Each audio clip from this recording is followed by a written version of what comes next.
आज की डेट में मैंने जो पेपर इंडस्ट्रीज़ की कंपनीज़ में आइडेंटिफिकेशन शुरू करी हुई है, उसका रीज़न ये है कि मेरे को अगले 5-7 सालों के लिए ऐसे सेक्टर पकड़ने हैं, जहाँ पे ग्रोथ का मोमेंटम आपकी इंडियन इकोनॉमी से एटलीस्ट ट्वाइस थ्राइस का है।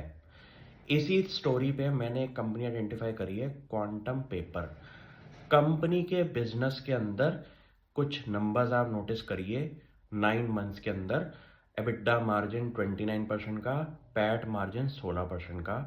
ये नंबर्स पे आपका तवज्जो इसलिए देना ज़रूरी है कि आप ऐसे बिजनेसेस पढ़िए जहाँ पे पहली बात मार्जिन इतने बड़े लेवल पे काम कर रहे हो। प्रोडक्ट ऑफरिंग के अंदर कोई कंपनी अगर अपनी मैनेजमेंट कमेंट के अंदर ये कह रही है कि हम सुपीरियर प्रीमियम क्वालिटी पे काम करते हैं, इसलिए हम मार्केट से ज़्यादा 5-7% की प्रीमियम प्राइसिंग अपने कस्टमर से रख सकते हैं।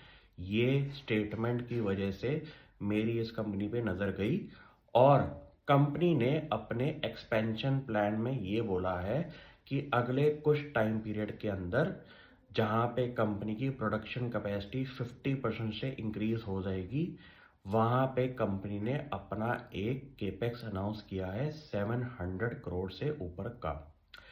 ये स्टोरी इसलिए इम्पोर्टेंट है कि आज की डेट में जब मैं पेपर कंपनीज को आइडेंटिफाई कर रहा हूँ और उनके एक्सपेंशन प्लान प्लस कंपनी के फाइनेंशियल्स को देख रहा हूँ, तो मुझे ये एक ऐसा स्टोरी दिखाई देती है जहाँ पे एक तो ग्रोथ की गुंजाइश बहुत बड़ी है, कंपनीज के मार्जिन्स बहुत बढ़िया लेवल पे हैं, कंपनीज के अंदर डेट नाम की चीज़ अभी तक नहीं है। कोई कंपनी अपना एक्सपेंशन अपने कैश फ्लो से कर रही है और ऐसी इंडस्ट्री के अंदर जहाँ पे 50-50% की प्रोडक्शन एक्सपेंशन हो रही है फ्यूचर के अंदर, आपको इससे बढ़िया बात कहाँ दिखाई दे रही है? मुझे वैसी इंडस्ट्री बताइए, मैं उन कंपनीज पे भी काम करना शुरू कर दूंगा।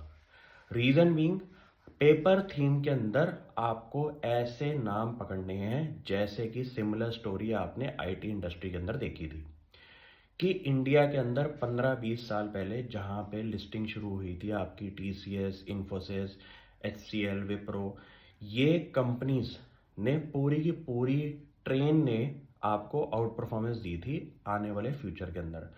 तो ज़रूरी नहीं है कि आपको पेपर इंडस्ट्री के अंदर सिर्फ एक कंपनी पे पैसा लगाना है। आपको अपनी लिस्ट के अंदर लेट्स अज्यूम आपने 10 कंपनियां पकड़ी हैं, उसमें से आपको 10 की 10 में पैसा ज़रूर लगाना चाहिए। वेटेज आप डिसाइड कर सकते हैं हर क्वार्टर कि इस कंपनी ने अपने पेयर्स जो कि कंपटीशन की बाकी लिस्टेड कंपनीज हैं उससे ज़्यादा बढ़िया परफॉर्म किया है, इस क्वार्टर के अंदर मैं इसकी अपनी वेटेज इंक्रीज करूंगा, पैसा ज़्यादा लगाऊंगा इस कंपनी में। ये स्ट्रेटजी अगले 5 साल तक करिए, आपको ये दिखाई देगा कि आपने इंडिया के लिस्टेड स्पेस के अंदर पेपर इंडस्ट्री के अंदर हमेशा अपने दिग्गज बादशाह पे पैसा लगाया था हर कुछ टाइम पीरियड के बाद।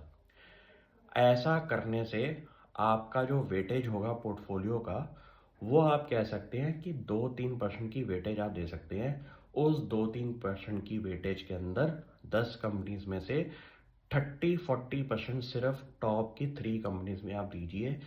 ऐसा करिए और मुझे 10 साल के बाद ज़रूर थैंक यू बोलना। Thank you.